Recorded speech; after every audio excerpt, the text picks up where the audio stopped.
Amigos, bienvenidos como siempre a su espacio Reflexineando. Ha trascendido, y ya no creo que sea en pocos lugares especializados, sino en varios, que quizá el mejor año de Hollywood en cuanto a calidad se refiere haya sido 1999, es decir, hace 20 años. Ya hace algunos videos atrás hablamos de películas que cumplieron 50 años, que están cumpliendo 50 años, algunas que cumplieron 80 años incluso, pero ahora vamos a hablar de películas que están cumpliendo 20 años, pero más que centrarnos en las películas, nos vamos a centrar en el año 1999, considerado como el mejor en la historia de Hollywood, que quizá tenga que ver un poco con el sentimiento de incertidumbre y con la inquietud que representaba empezar un nuevo siglo, empezar un nuevo milenio, y todo esto se vio de alguna manera canalizado en grandes obras cinematográficas. Aquí vamos a hablar específicamente de 10, mencionaremos otras 5 o 6 al final, pero nos vamos a centrar sobre todo en 10, muy brevemente, con la aclaración de que son 10 títulos que seguramente en algún otro video posterior vamos a retomar con más calma, porque aquí simplemente vamos a mencionarlos como una parte representativa importante del que quizá es el mejor año en la historia de la producción de Hollywood. Así que reflexionemos.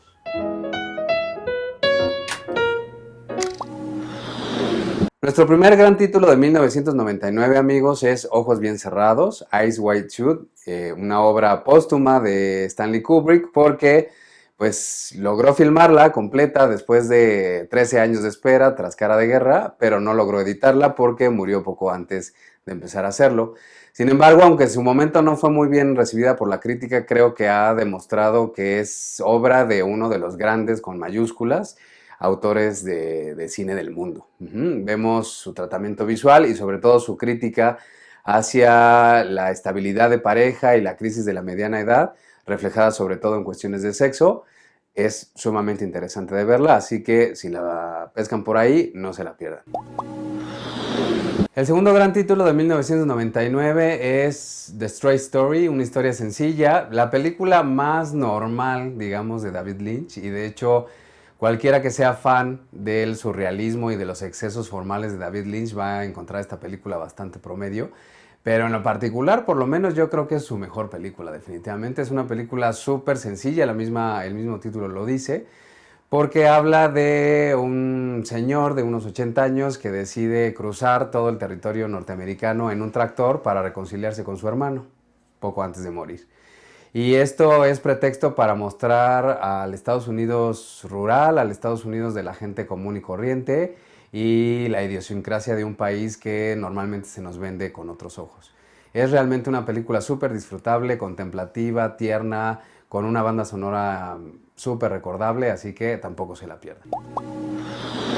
Tercer título imprescindible de 1999 es Matrix, que aunque realmente yo no soy súper fan de la franquicia, sí tengo que reconocer que es una película que marcó en muchos sentidos.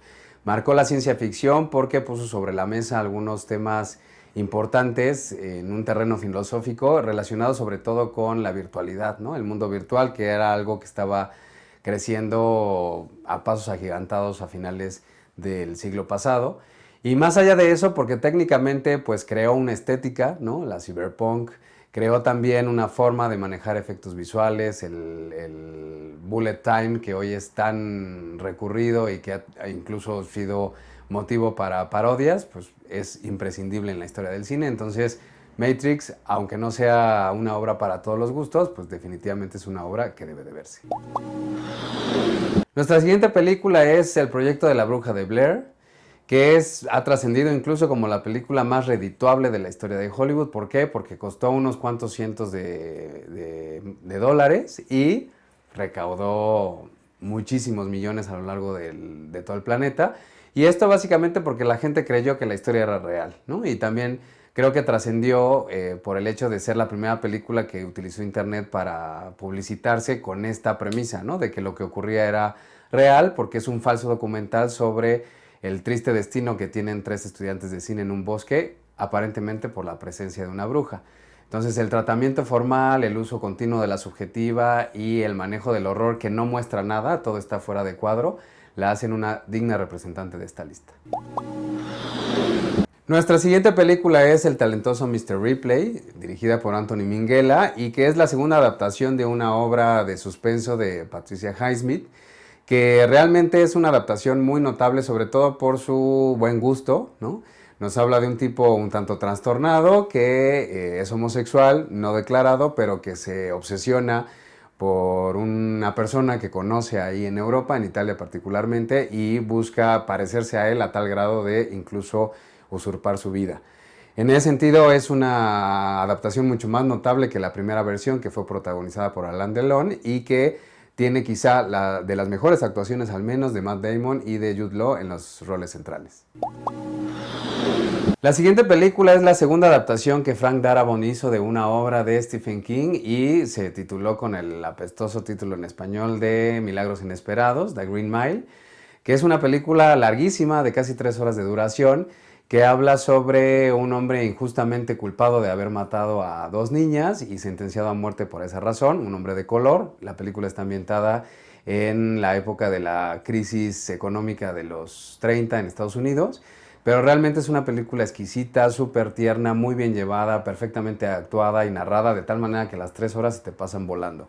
Habría que resaltar sobre todo el papel que hace Michael Clarke Duncan como el personaje sentenciado a muerte, porque realmente representa una especie como de nuevo Jesucristo, pero lo que dice acerca de la humanidad y lo mucho que el ser humano se está destrozando a sí mismo es realmente notable y una de las muchas razones por las que la película vale muchísimo la pena, así que no se la pierdan. Otro de los debuts que fueron innegablemente importantes a finales del siglo pasado fue el de Spike Jonze como director y el de Charlie Kaufman como guionista, que unieron fuerzas para crear una cosa rarísima, una especie de surrealismo moderno llamado Quiere ser John Malkovich, que habla sobre todo de 3 personajes que están poco satisfechos con su vida, monótona, rutinaria, presa de pues, la modernidad y que encuentran la manera, sin explicación, totalmente absurda, de llegar a la cabeza, a la mente del actor John Malkovich a través de una puertita en un cuarto. Esto les hace experimentar ser otra persona y darse cuenta de que el vacío existencial realmente está en ellos mismos y no en su situación.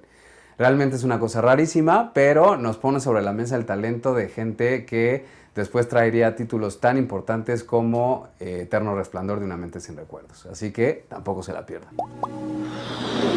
Nuestro siguiente gran título de 1999 es Belleza Americana, American Beauty, de Sam Mendes, que es un británico que llegó a simbrar Hollywood haciendo una sátira social fuertísima acerca de el American Dream, el American Way of Life, porque nos pone a una familia promedio, de clase media, que pues aparentemente tienen la vida perfecta, pero que están súper insatisfechos, ¿no? Es un hombre cuarentón que tiene un trabajo que no le gusta, que se siente insatisfecho sexualmente en el matrimonio que tiene y que se enamora de la amiga adolescente de su hija, ¿no? Entonces, esto es el pretexto para hacer un mosaico, una serie de viñetas acerca de que este esplendor americano que nos han mostrado muchas veces en el cine, pues es la mayor parte de las veces una falacia y gracias sobre todo a las grandes actuaciones de Kevin Spacey y Annette Bening, es una película altamente disfrutable. La siguiente película que hay que mencionar es El Club de la Pelea de David Fincher, que es quizá la película más representativa del sentir del posmodernismo en el cine. La estética es muy particular, la historia acerca de un hombre que se siente perdido, que no tiene identidad, que está insatisfecho con la realidad capitalista actual que estamos viviendo, en donde eres alguien si tienes muebles de cierta marca, etcétera, etcétera, y que encuentra en una persona que representa su alter ego la forma de salir de esa rutina, de ese tedio y de ese desgano por vivir. Es, me parece, una bandera de la generación de ese momento y un retrato súper claro acerca de lo que es vivir en los albores del nuevo milenio. Y dejo al final lo que hasta la fecha es mi película favorita, Magnolia de Paul Thomas Anderson. Es un mosaico de personajes, alrededor de 10, 15 personajes que viven en el Valle de San Fernando, un barrio de California, y que pues nos muestra su vida cotidiana, sobre todo que es presa de la soledad, de los rencores, de cargar algunas cuestiones del pasado e incluso de las casualidades. Tiene un prólogo sobre la casualidad que es realmente maravilloso. Otra película que supera las 3 horas de duración, que se te pasan así porque tiene una noción del ritmo y una dirección actoral sublime en donde hasta Tom Cruise realmente se luce, ¿no?, en el personaje que lleva a cabo. Entonces, esta secuencia climática de la lluvia de ranas es un factor por el cual Magnolia es una película que jamás se olvida, además por su gran calidad formal y argumental. Y amigos, finalmente les menciono unos cuantos títulos más que son dignos de tomarse en cuenta y que claramente representan que 1999 fue un gran año para Hollywood. Por ejemplo, Los chicos no lloran, de Kimberly Pierce, Election, de Alexander Payne, Las vírgenes suicidas, de Sofía Coppola, Tres reyes, de David O. Russell, Las reglas de la vida, de Lasse Hallström y El informante, de Michael Mann. Además de Sexto sentido, de Night Shyamalan, y El gigante de hierro, de Brad Bird, de las cuales ya hablamos en videos anteriores. Es solo una prueba del gran año que fue 1999. Muchas gracias como siempre amigos por acompañarnos en este su espacio Reflexineando. No olviden visitarnos en nuestras redes sociales para que nos digan qué les parece el contenido del canal y nos sugieran contenidos que quieran ver aquí. Nos vemos el próximo miércoles para seguir reflexineando. Hasta luego.